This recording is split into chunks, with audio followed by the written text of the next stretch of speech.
She didn't know he was listening. That's the part that still gets her even now years later. She wasn't performing her pain for an audience. She was just a tired woman in a diner booth, talking low to the one person who'd stayed, saying the ugliest true thing she'd ever let out of her mouth. And a stranger heard it. And a stranger stood up. If you've ever said something out loud that you only meant to think, something you were ashamed of the second it left your lips, stay with me. Because this is what happens when the wrong person hears the right sentence at exactly the wrong moment. Let's start where it actually started. Not with the diner. With the morning that came before it, because you need to understand exactly how far Elena Cross had fallen before you understand what it cost her to say those 7 words. Elena Cross was 31 years old and she had done the math so many times that it ran in her head automatically now. The way other people hum a song they didn't choose to remember. Rent, $940 due on the 1st. Daycare for Noah, $320 a month, and that was the friends and family discount the woman running it gave her out of pity more than policy. Mia's asthma inhaler, $41 a refill, and Mia went through one every 6 weeks if the pollen count behaved itself, faster if it didn't. Electric. Water. The bus pass that got her to both jobs. 2 incomes. One from the diner on Route 9 where she waited tables from 5 in the morning until 2 in the afternoon, and one from the overnight stocking shift at a grocery warehouse 3 nights a week that left her hands raw from box cutters and her lower back permanently tender. Combined, after taxes, about $2,200 a month. The bills came to $2,180. That left her $20 of margin for anything that wasn't already accounted for. Which meant nothing was accounted for. But something always happened. A tire went bald. A tooth needed pulling. A field trip permission slip appeared in Mia's backpack with a $12 fee stapled to it, and Elena stood in her kitchen at 11 at night staring at that slip like it was a threat. She hadn't always lived like this. 3 years ago she'd had a job as an office manager at a dental practice in the next town over. Steady hours. Health insurance. A savings account that actually had 4 figures in it. She'd had a husband too, a man named Dale who sold farm equipment and told good jokes at parties and who she genuinely believed for 6 years loved her. Dale left when Noah was 8 months old. Not dramatically. He didn't scream or slam doors.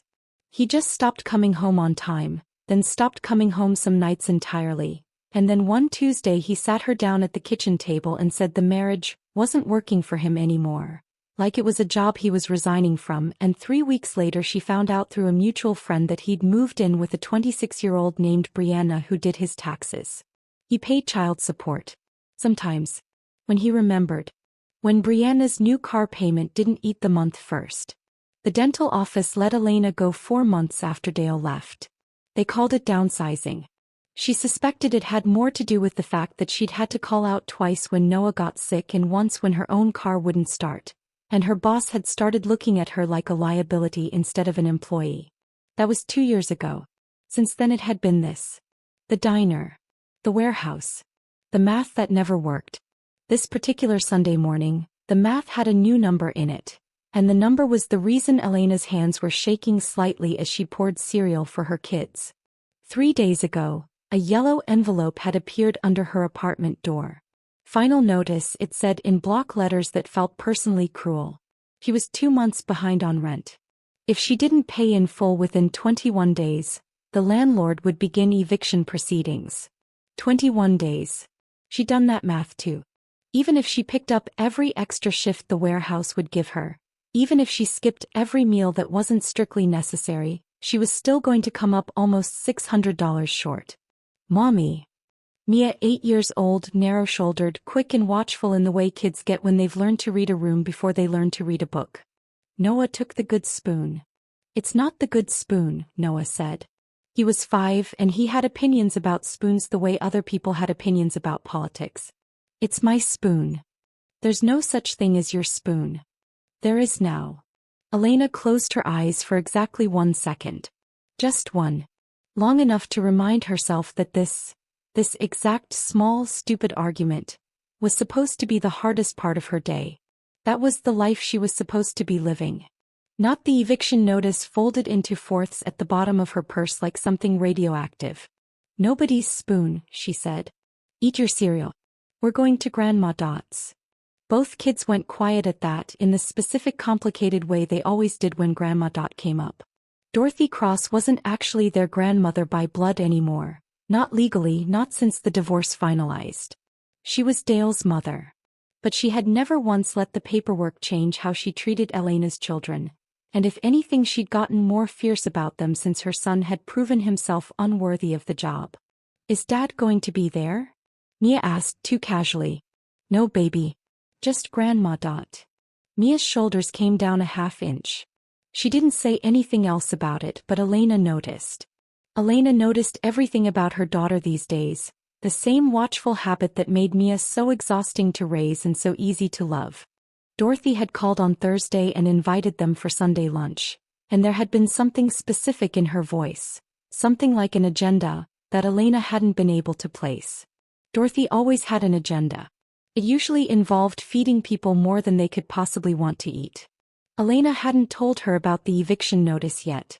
She was going to have to tell someone today. She just didn't know it would happen the way it did. The bus ride to Dorothy's side of town took 40 minutes with one transfer, and Noah fell asleep against Elena's arm somewhere around minute 20, the way he always did on buses, his small weight going heavy and trusting against her side. Mia sat with her chin propped on her hand, watching the town slide by the window, doing whatever complicated internal accounting 8-year-olds do when they think no one's paying attention. Elena checked her phone once. A text from the warehouse. Shift schedule for next week, 3 nights instead of 4 because a new hire needed the hours. That was $40 fewer she'd counted on. She put the phone away and didn't look at it again for the rest of the ride. Dorothy's house smelled like it always smelled, like garlic and butter and something sweet baking underneath it, and she opened the door before they even reached the porch, the way she always did, like she'd been standing at the window watching for them. There they are. She pulled Noah in first because Noah always let himself be pulled, and pressed a kiss to the top of his head hard enough to leave a mark. Then Mia, who tolerated the hug with the dignity of a girl who had recently decided she was too old for hugs but hadn't quite committed to the decision. Then she looked at Elena, and her face did the thing it always did, the thing that made Elena's throat tighten every single time. You've lost weight, Dorothy said. I'm fine. I didn't say you weren't fine. I said you lost weight. She stepped back to let them in. Come eat something before you fall over. Lunch was loud in the good way, the way meals with children always are, full of small negotiations and spilled milk and Noah narrating his own actions out loud for no clear reason. Dorothy fed them until the table groaned, the way she always did, like food was the only currency she still had full control over and she intended to spend all of it. After the kids disappeared into the back room to fight over the same 3 toys they always fought over, Dorothy sat down across from Elena at the kitchen table and folded her hands. This was Dorothy's particular gift. She could wait. She'd raised 4 kids and buried a husband and watched her only son become the kind of man she'd never intended to raise.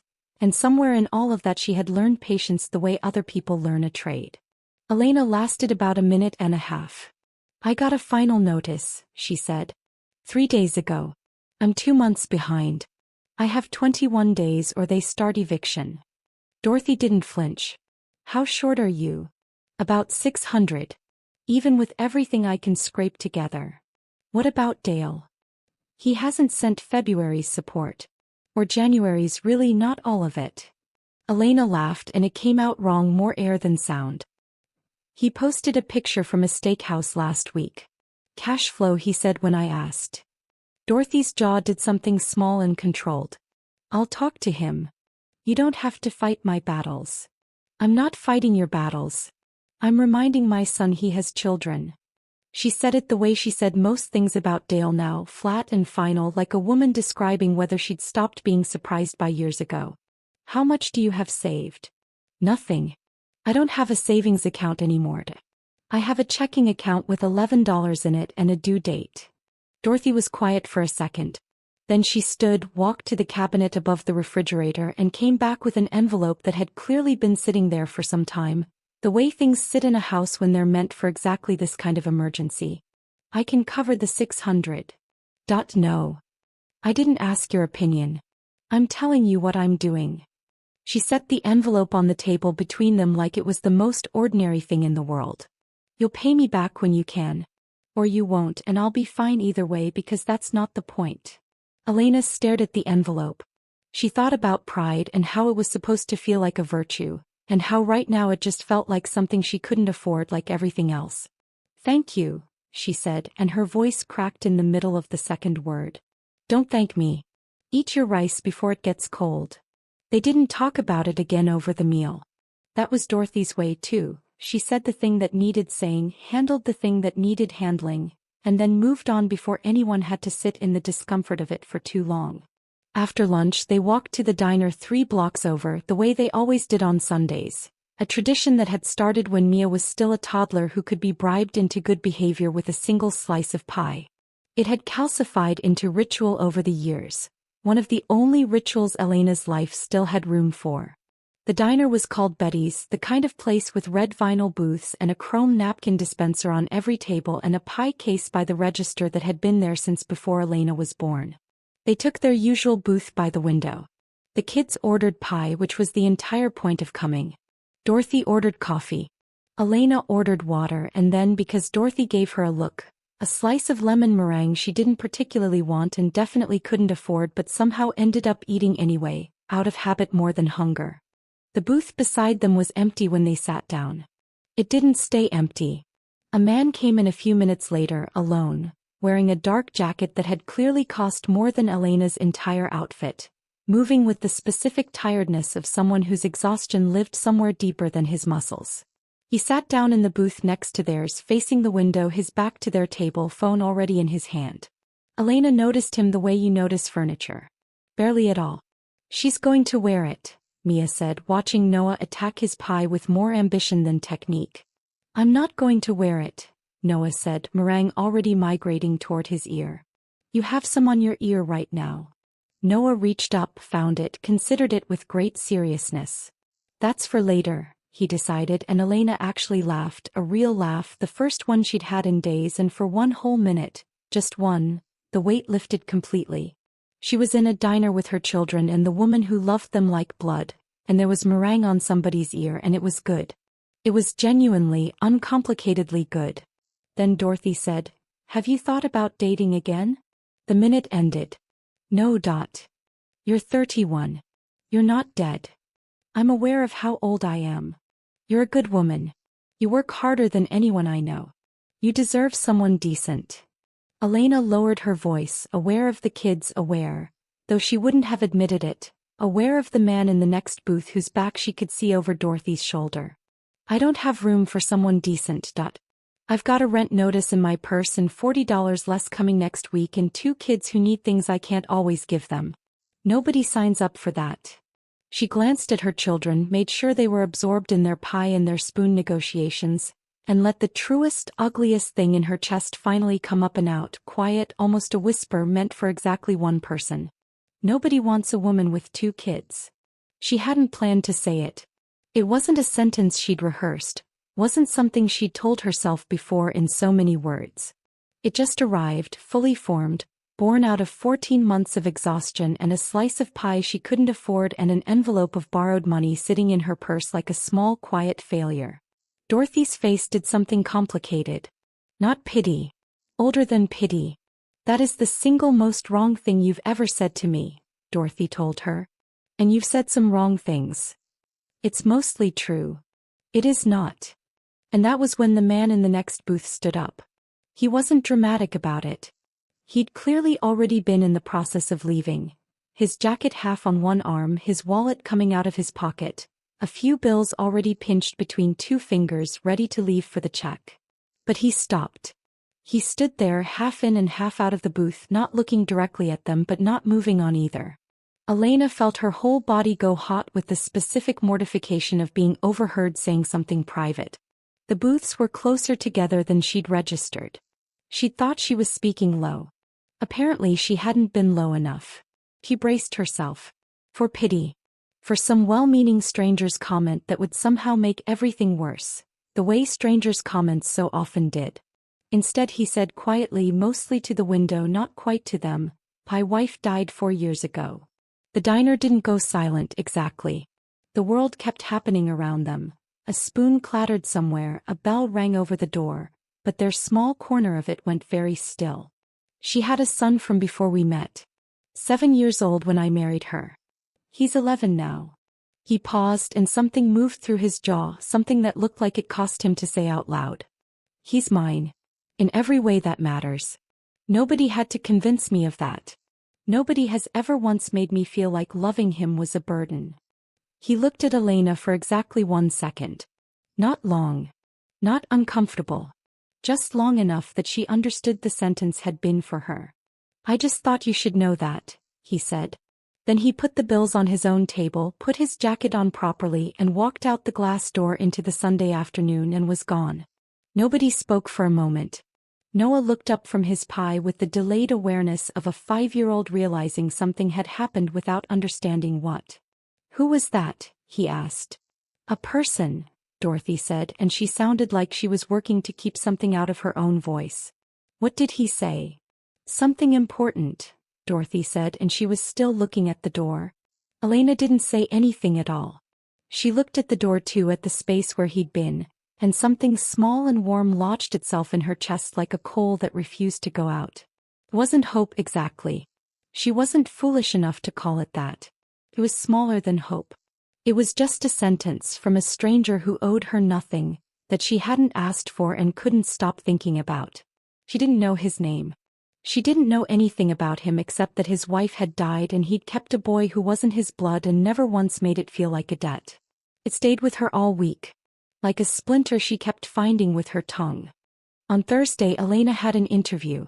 She'd applied to the position 4 months earlier and heard nothing, the way she'd heard nothing from most of the 60-some applications she'd sent out over the past year. Operations coordinator at a company called Hensley Group. Nothing glamorous but full benefits, a real salary, the kind of job that would not just cover the eviction but start to put her back together. Then out of nowhere 2 weeks ago an email. Someone named Priya Okafor, HR coordinator, asking if she was still interested and available. Elena had responded within 4 minutes.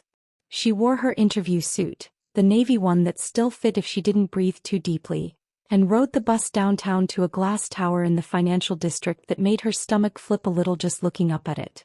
Priya was warm and efficient, walked her through the role, the team, the benefits package that made Elena's eyes sting a little when she heard the words family health coverage out loud. You'll also meet briefly with the department head today, Priya said. He likes to meet final candidates personally. Nothing to be nervous about. Of course, Elena said and felt her heart rate climb anyway. She waited 11 minutes in a small lobby with a water feature that was trying too hard to be soothing. Then a door opened and a man stepped out with a folder under one arm, pushing a pair of reading glasses up onto his head and stopped. He was different in daylight. That was Elena's first useless thought. He looked at her. She looked at him. Neither of them said anything for one long, strange second. You're the 3 o'clock, he said. Not a question. Apparently you're the department head, Elena said, because it was the only thing she could think to say that wasn't you're the man from the diner. Julian Hale. He didn't offer his hand right away. He was still looking at her, working something out. You were in the diner. Sunday. Yes. With the older woman. 2 kids. Yes. He seemed to make some decision internally, some quiet recalibration, and then he stepped back and held the door. Come in. His office was orderly without being cold. A slightly overwatered plant in the corner, files stacked in a system that clearly made sense to exactly one person, a framed photo on the desk angled just enough that she didn't look at it directly out of some instinct toward privacy. He sat. She sat. He opened her resume. Office manager, dental practice for years, he said. Then a gap. They let me go. Downsizing officially. And unofficially? Unofficially I called out twice for sick kids and once for a dead car battery, and I think that made me a liability in someone's spreadsheet. He almost smiled at that. Almost. Tell me about a time you caught a problem before it became a real problem. It was the question she'd prepared for, the question she always prepared for, because every interview asked some version of it and she'd learned to have an answer ready that didn't sound rehearsed even though it absolutely was. She told him about a billing discrepancy she'd caught at the dental office, a pattern in insurance claims that looked like nothing in isolation but added up to something real across 6 months, how she'd flagged it up the chain before it became an actual liability, and how her boss had thanked her for it in a tone that made it clear he wasn't sure it was a compliment. Julian listened the way people listen when they're actually listening, not just waiting for their turn to talk. He asked 4 more questions. She answered all of them. At the end he closed the folder. "We'll be in touch by the end of the week," he said. She stood, thanked him for his time, was almost to the door when he said quietly without looking up from his desk, "You were wrong, by the way." She turned. "About what?" "What you said in the diner." Now he looked at her and there was something in his face she couldn't quite name. "You were wrong." She held his gaze a beat longer than was strictly professional. "Maybe," she said and walked out before either of them could say anything else about it. She figured it out. What she didn't expect was Preston Marsh. She heard about him before she met him properly. Office knowledge traveling sideways through lunch conversations and the careful pauses before certain topics. Preston had been at Hensley 8 years. He considered himself, by his own repeated implication, the institutional memory of the department. He had applied for the senior coordinator position 4 months ago. The position that had eventually, after a search that stalled and restarted twice, gone external. To Elena. She hadn't known any of this when she applied. She knew it by her second Wednesday. Preston introduced himself with a smile that never quite made it to his eyes. "Welcome," he said. "We've all been curious about the new hire." "Hopefully I'll be useful," Elena said. "I'm sure you'll do just fine." Both of them understood exactly what he meant. Neither said it out loud. 3 weeks into the job, reviewing routine vendor documentation, the kind of dry, repetitive work that required patience more than skill, Elena found something. Small discrepancies in quarterly billing reconciliations. Nothing that screamed on its own. But layered across 2 vendor contracts and 5 separate quarters, the same category of adjustment kept appearing, always just under the threshold that would trigger a deeper review. She sat with it for 2 full days before she said anything to anyone, because she wanted to be sure she wasn't imagining a pattern that wasn't really there. She brought it to Julian the way she'd brought the billing issue at the dental office all those years ago. Organized, documented, honest about what she was certain of and what she wasn't. He read through what she'd assembled. Looked up. "How long have you been sitting on this?" 2 days formally. "I noticed something last week but wanted to be sure." "You didn't mention it last week." "I didn't want to be wrong." He read it again, slower this time. "Leave this with me," he said finally. "Don't discuss it with anyone else yet." She nodded and went back to her desk. 2 hours later, Preston stopped by, leaning against the edge of her cubicle wall with the studied casualness of someone who had rehearsed the posture. "Here you've been going deep on the vendor archives," he said. "Just getting familiar with the historical documentation. Those contracts have been processed the same way for years. I personally reviewed several of those quarters myself." His smile didn't move. His eyes did. "Julian's door was closed a long time this afternoon. Meetings happen." He nodded once and walked away, and Elena sat very still at her desk for a long moment afterward, because she understood, with the kind of clarity that comes only when it's already too late to prevent it, that someone had told him. It wasn't loud. That was what made it so hard to fight. It was questions that sounded like questions but were actually accusations dressed politely. "Did you run that past anyone before you submitted it?" "Just curious." It was information that arrived just late enough to be useless. A client call she was supposed to join, given the wrong room number by mistake. It was an email, copied to half the department, in which Preston corrected a methodology she'd used that wasn't actually wrong, just framed in a way that made it sound careless if you weren't paying close attention. And then there was the story. She heard it third hand, the way these things always surface, filtering down through a junior analyst who clearly felt uncomfortable even repeating it. The story went that Elena had flagged the vendor discrepancies as a play for visibility. Not because she genuinely found something. Because she was new and insecure and trying to make an early impression. Nobody said it to her face. That too was the point. A young analyst named Priya.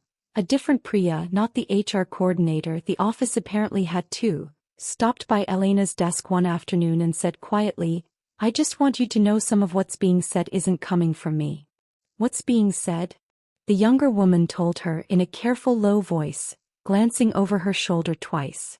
Elena thanked her. Then she went to the bathroom, stood at the sink and looked at her own reflection for a long moment. He thought about the warehouse.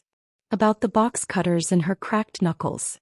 About the eviction notice folded into fourths, still sitting somewhere in a drawer at home like a scar she hadn't quite let herself forget. About everything it had taken just to get to this office, this desk, this chance. She dried her hands. She went back to her desk. She opened the vendor documentation again and she kept working. Over the following 3 weeks she quietly built a full timeline. Every comparable filing, every industry standard, every internal Hensley policy that governed how vendor adjustments were supposed to be reported. What she found wasn't a single mistake. It was a pattern. The same category of adjustment, the same timing across contracts that had all, at some point, been personally reviewed and signed off by Preston Marsh. She didn't bring it to Julian. Not yet. She made copies and kept them at home, in the same drawer as the old eviction notice, because some part of her understood she might need proof that this had been documented honestly from the very start, in case anyone ever tried to say otherwise. Instead she went to the company's compliance officer, a sharp, unshakable woman named Renata Voss who had survived 9 years of internal politics without ever once needing to play them. Renata looked through everything for a long time without speaking. "How long have you been here?" she asked finally. 7 weeks. "And you found this in 7 weeks, reviewing archives you weren't even asked to review, and you brought it here instead of letting it go?" "Yes." Renata studied her for a moment with an expression Elena couldn't fully read. "Leave this with me. I have copies." "Good," Renata said. "Keep them." Nothing happened for 12 days. Then everything happened at once. Elena came in on a Tuesday and Preston's desk was empty. Not just unoccupied, cleared. His monitor gone, his chair pushed in with the specific finality of furniture that wasn't coming back. Nobody said anything out loud. By 10 in the morning the whole floor had the electric, careful energy of a workplace where something significant had shifted and no one had been told yet what to call it. At 11:40 Julian called her into his office. She sat down. He looked tired in a different way than she'd seen from him before. Not the general low hum of overwork, but the specific exhaustion of a hard week finally over. "The compliance review is complete," he said.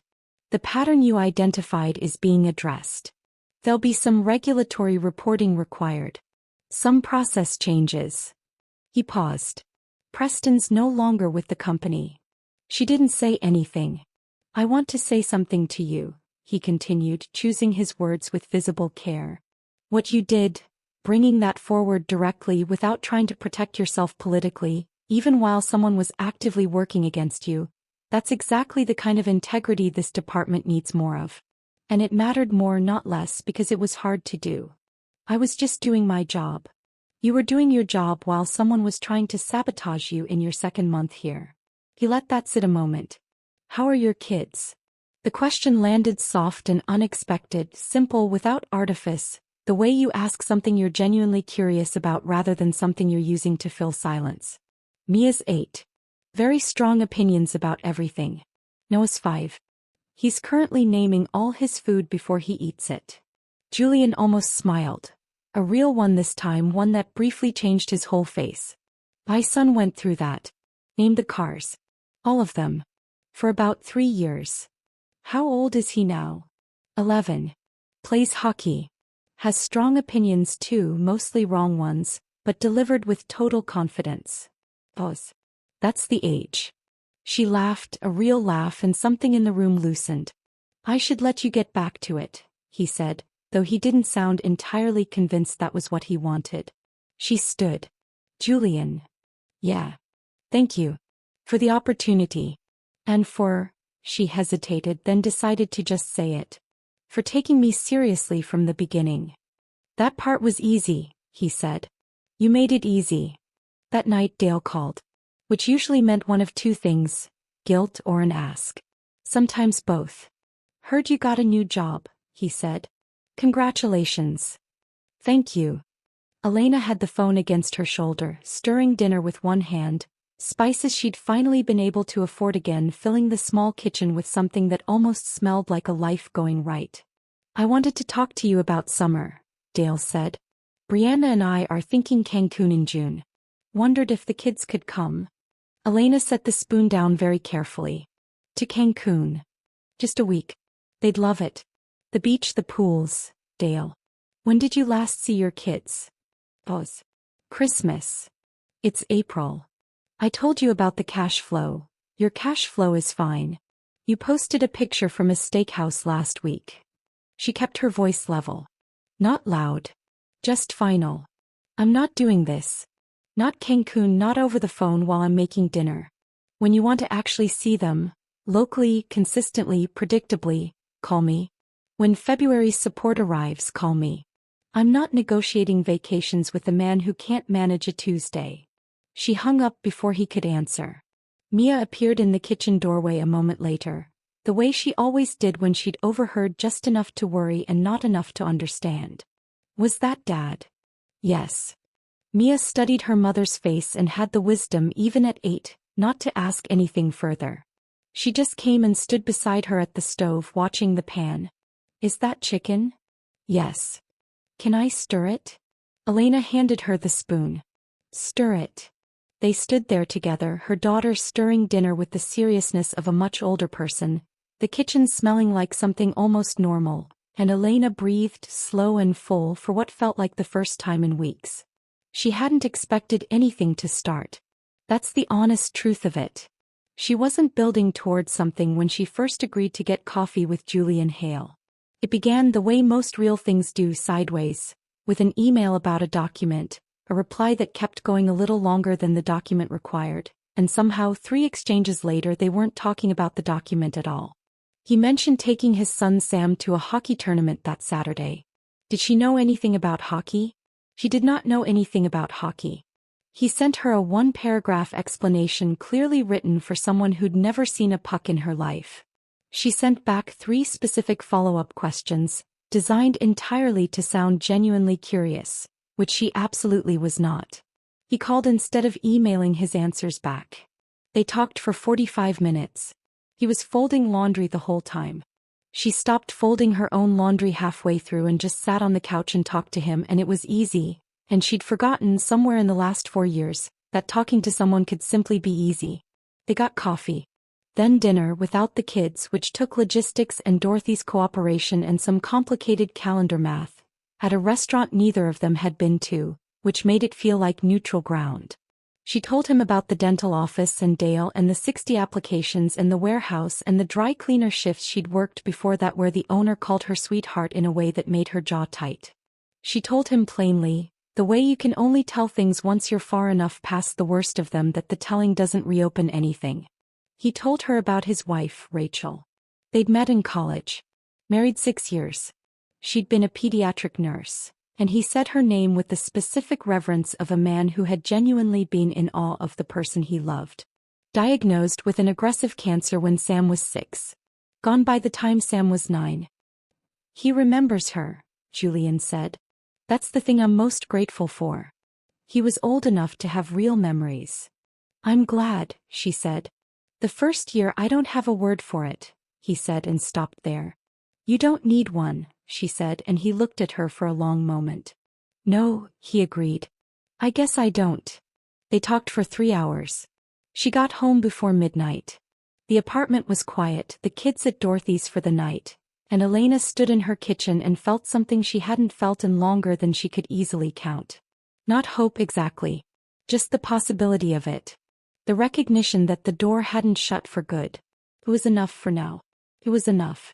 The complication, when it came from somewhere Elena hadn't expected. It came from Mia. Mia was 8 and watchful and usually right, or at least usually correctly pointed, and she'd noticed something in the specific way her mother said a certain name lately. Nothing obvious. Just the particular attention in her mother's voice. The kind only a child who has spent 8 years studying her mother's every expression would catch. She brought it up on a Wednesday doing homework at the kitchen table. Is Julian your boyfriend? Elena looked up from the worksheet she was checking. No. He's my boss. He's my friend. Okay. Mia chewed her pencil, a habit Elena had corrected roughly 900 times without success. Would it be bad if he was? Elena set the worksheet down. What do you mean? Like, would that be bad for us? Elena looked at her daughter for a long moment. 8 years old. The person who had kept her upright through 14 brutal months simply by existing, by needing breakfast, by asking questions, by having homework that needed checking. That's a good question, she said. And I want to give you a real answer. She waited until Mia was looking at her. It wouldn't be bad for us. Not ever. Nothing I do changes how much you and Noah matter to me. That never shifts. But it might change things. Things already change, Mia said. We're already okay after all the changes. Are you asking because you're worried or because you noticed and wanted me to know you noticed? Mia considered this with real seriousness. Both. Fair enough. Elena picked the worksheet back up. He has a son. Older than you. He's 11. Does he like hockey? He plays hockey. I think hockey seems kind of violent. It can be. Hey, maybe I'd watch it sometime. Hypothetically. Elena kept her expression carefully neutral. Hypothetically. Yeah, Mia said and picked her pencil back up, satisfied as if she'd just closed an important negotiation. There is a particular thing people carry a long time have to unlearn eventually. The assumption that asking for anything is dangerous. That needing something, even a small thing, is a step toward disaster because everything eventually falls away and you should stay braced for it. Elena had learned that lesson from a man who'd seemed solid and turned out to be provisional. From a dental office that let her go over 2 sick days. From a world that had spent over a year politely declining to make room for her. So when things with Julian started to feel like more than a careful friendship, when the dinners got easier and the calls got longer and her daughter started asking increasingly specific hypothetical questions about hockey and 11-year-olds, Elena did the thing she knew how to do. She stepped back. Not all the way. Just enough. She stayed careful at work. Appropriate. Nothing visible that hadn't been consciously decided. Julian noticed. Of course he noticed. He asked her on a Thursday evening, the two of them the last people left on the floor. Did I do something wrong? No. It feels like something changed. She was quiet a moment. Nothing changed. She stopped. I'm not good at this. At it being easy. Easy makes me nervous because the last time things were easy, they stopped being easy without any warning at all. I understand that better than you'd think, he said. I didn't buy a couch for 2 years after Rachel died. Buying a new couch felt like making a permanent decision about what my life was going to look like now, and I couldn't do it. She almost laughed despite herself. A couch. A couch. He said it with total seriousness. Ridiculous, I know. What did you sit on? The old one. It was fine. I just wouldn't replace it. Did you ever replace it? Sam's hockey bag finally convinced me. The smell became a genuine health hazard. He smiled then for real. He didn't push anything further.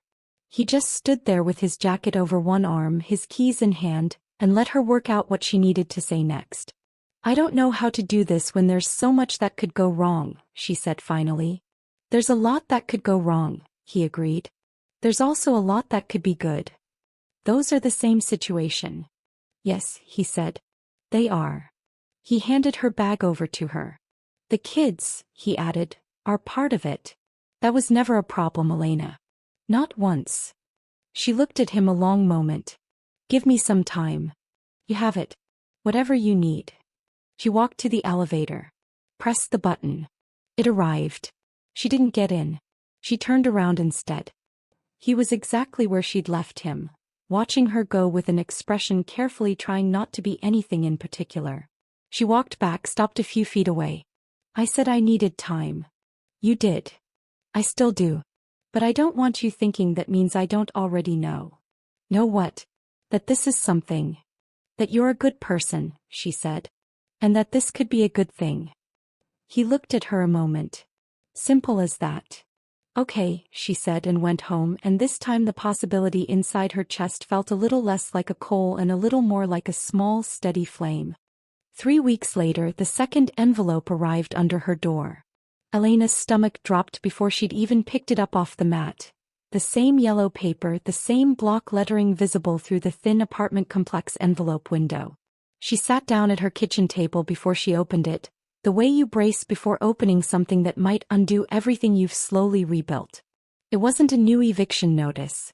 It was a rent increase notification for the following lease term, $30 more a month, standard, boring, the kind of letter that would have flattened her completely 4 months earlier and now just made her exhale once, calculate the new number and file it away because for the first time in 2 years, $30 didn't feel like the difference between staying and losing everything. She sat with that feeling for a long moment. Not relief exactly. Something steadier than relief.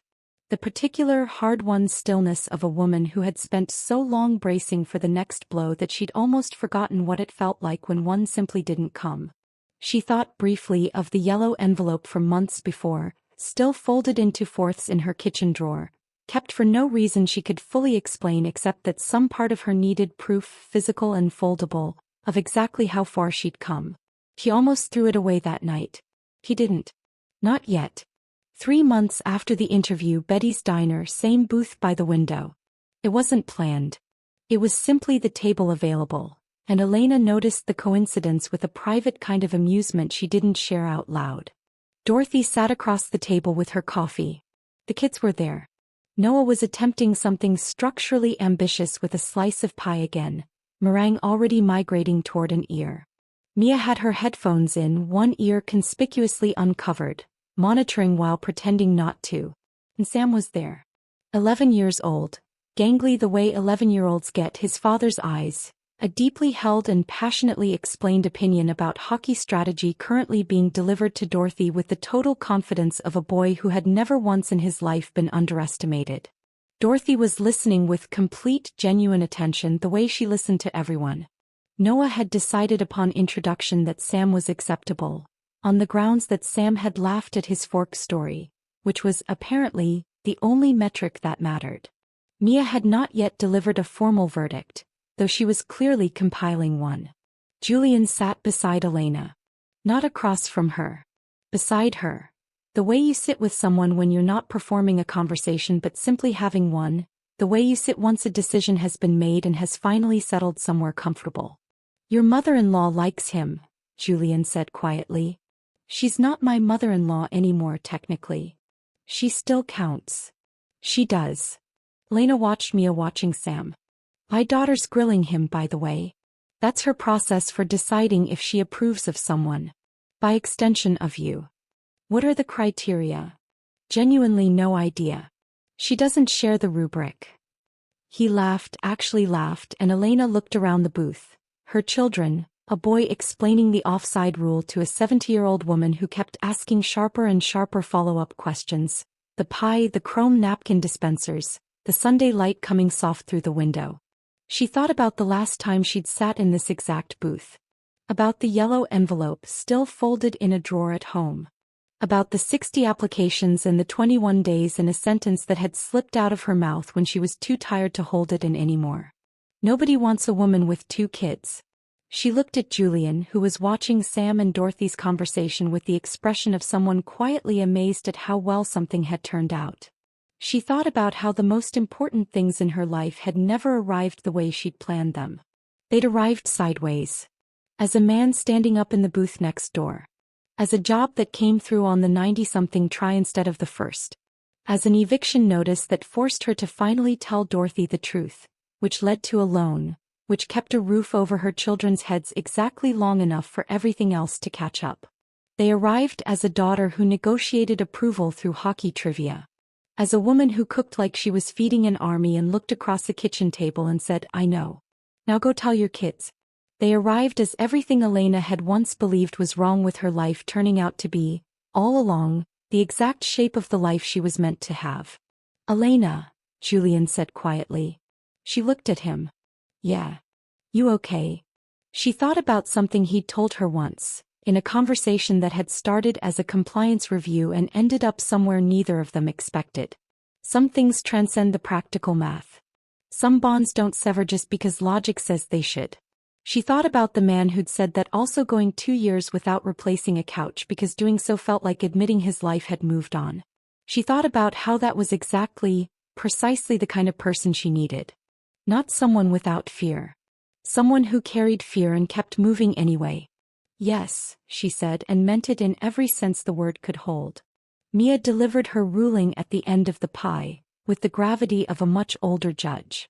"Sam is fine," she announced in a tone that made it clear this was as close to an endorsement as anyone was going to get out of her, and that it was, in fact, an enormous one.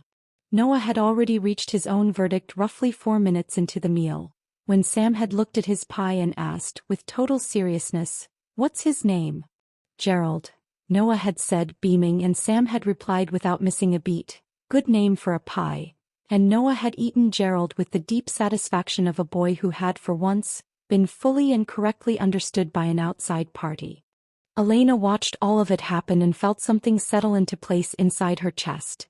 Not finished exactly, because nothing about a life is ever finished. Complete.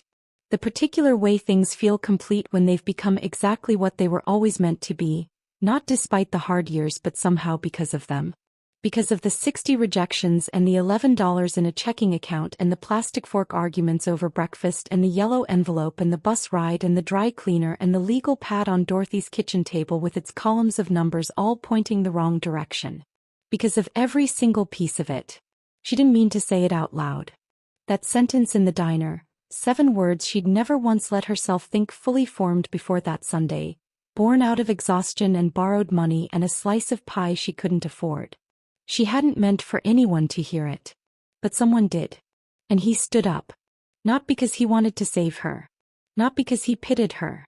Because he was sitting with his own grief in the next booth, and he recognized something true when he heard it, and he gave her, for the price of nothing but the sentence itself, the one thing she actually needed in that moment. Proof that the ugly thing she believed about herself wasn't a fact. It was just fear dressed up as certainty, the way fear so often is.